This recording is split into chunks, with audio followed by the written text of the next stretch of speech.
Ward number 8માં સ્વેજલ વ્યાસ દ્વારા માતૃશક્તિ આશીર્વાદ યાત્રાનું આયોજન કરવામાં આવ્યું હતું, જે નિમિત્તે મહિલાઓને નિઃશુલ્ક બસના માધ્યમ થકી તીર્થધામના દર્શન કરાવવામાં આવ્યા હતા. વોર્ડ નંબર 8ની કુલ 15,000 મહિલાઓને તીર્થધામના દર્શન કરાવવાના સંકલ્પ મુજબ પ્રથમ ચરણમાં ગઈકાલે 560 મહિલાઓને બસના માધ્યમથી સંપૂર્ણ નિઃશુલ્ક રીતે પવિત્ર તીર્થધામે દર્શન કરાવવામાં આવ્યા હતા.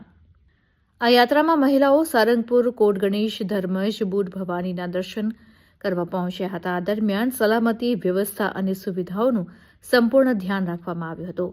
માતાઓ અને બહેનોએ આ સેવા કાર્ય બદલ આયોજકનો આભાર વ્યક્ત કર્યો હતો. આ પ્રસંગે જણાવવામાં આવ્યું કે બાકી રહેલી 14,500 મહિલાઓને ઉત્તરાયણ પછી તબક્કાવાર તીર્થધામના દર્શન કરાવવાનું આયોજન નિશ્ચિત કરવામાં આવ્યું છે, જેથી વોર્ડની દરેક માતૃશક્તિ આ પવિત્ર યાત્રાનો લાભ લઈ શકશે. માતૃશક્તિના આશીર્વાદ સાથે લેવાયેલો આ સંકલ્પ માત્ર વચન પૂરતો નહીં, પરંતુ કાર્યક્રમ સાકાર થતો જઈ રહ્યો છે, જે વોર્ડ નંબર 8માં સેવા અને વિશ્વાસનું ઉદાહરણ બની રહ્યો છે.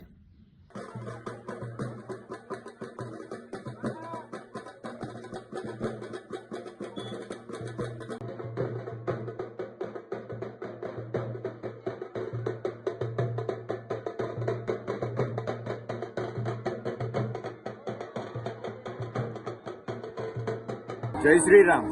આજે રવિવાર નિમિત્તે વોર્ડ નંબર 8 કોર્પોરેશનનો સુભાનપુરા, ગોરવાને તમામ વિસ્તારમાંથી 10થી વધારે બસમાં માતાઓને માતૃશક્તિ આશીર્વાદ યાત્રાના ઉદ્દેશ સાથે આજે સાળંગપુર અને કોટ ગણેશ દર્શનાર્થે લાવ્યા છે.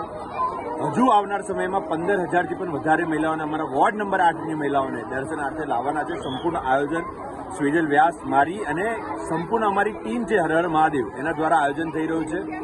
ઘણા બધા માતાઓના દર્શન કરવાના બાકી છે. સર્વે લોકોને અહીંયા લાવીને દર્શન કરવાના છે અને આવનાર સમયમાં મોટી સંખ્યામાં બીજા મંદિરે, બીજા તીર્થધામે પણ દર્શન કરવા લઈ જઈએ એવું આયોજન અમારા દ્વારા કરવામાં આવ્યું છે. જે લોકો આ યાત્રામાં જોડાયા છે એ સર્વ માતાઓ, બહેનો અને સર્વ સોસાયટીના આગેવાનોનો હું દિલથી, હૃદયથી આભાર વ્યક્ત કરું છું. હર હર મહાદેવ.